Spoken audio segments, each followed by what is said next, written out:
Welcome back. Now that you've selected your business structure and opened your bank accounts, it's time to think through how you'll keep track of money. To do this properly, we'll need to get down to the nitty-gritty of bookkeeping. In today's lesson, I'm going to cover 4 steps you need to ensure your bookkeeping is as accurate and stress-free as possible. We'll cover how to choose and set up a bookkeeping system, organize receipts and bank statements, categorize transactions, and reconcile business accounts. All right, let's jump into step 1. Choose and set up a bookkeeping system. There are many different options for recording your income and expenses, but you know what you'll be willing to do, so choose the option you'll actually use on a consistent basis. There's absolutely nothing wrong with getting started with a pen and notebook. You can write down income and expenses as they come in. Then at the end of each month, add up all your income, subtract your expenses, and you'll have an overview of how you did for the month. Spreadsheets are the next jump up from pen and paper. Instead of hand calculating all of your numbers each month, you can use formulas to add up the totals. Just keep in mind that as your business grows, keeping track of invoices, sales tax, and expenses becomes more difficult when everything has to be handwritten or hand entered. If you'd like something a little more powerful, accessible from anywhere, and with advanced reporting tools, I recommend choosing a cloud accounting program.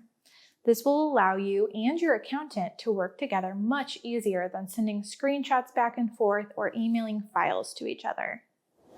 The cloud accounting program that I recommend most is QuickBooks. This is the big name in accounting software. I will caution you that some clients find the program overwhelming.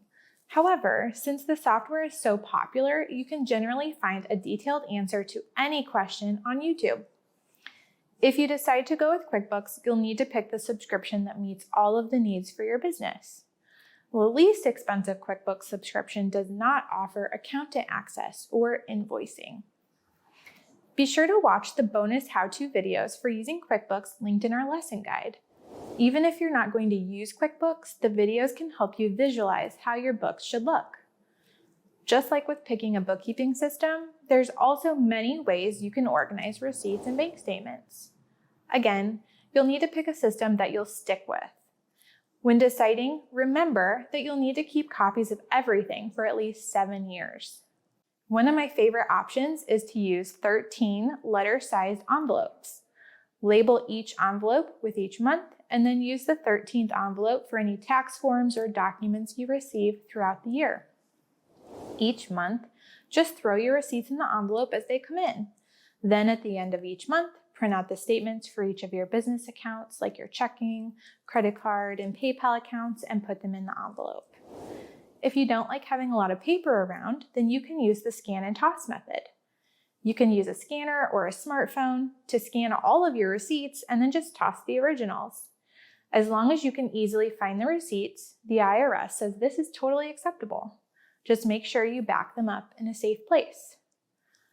Another useful method is to create an expense folder inside your email account.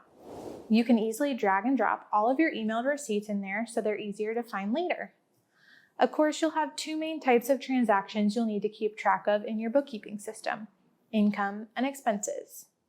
You don't necessarily need to categorize the types of income you receive, but you'll want to closely keep track of and categorize business expenses.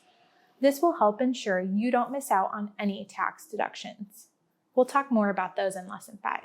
Even though all expenses should be categorized, I'm going to share a little secret with you. With the exception of meals, entertainment, cost of goods sold, and car expenses, the categories you use for everything don't really matter that much.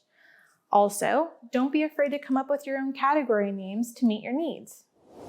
This next step is one that most business owners put off or skip entirely, but it's very important. You'll need to block out time in your schedule each month to sit down and reconcile each account. When you reconcile, make sure what you have in your bookkeeping system matches exactly what your bank is showing. If there are differences, you need to figure out what's causing them and correct those problems. I recommend scheduling a recurring meeting with yourself the first Monday of every month. During this time, if you're using an online accounting program, make sure all of the transactions for the month have been categorized and accepted.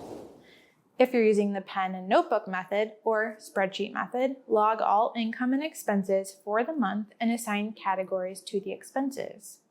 Once the data entry is done, you'll reconcile your accounts. Most cloud accounting programs have a tool to make it easy to see when everything matches up. If you're using QuickBooks, our lesson guide includes the steps and a how-to video for reconciling your QuickBooks account.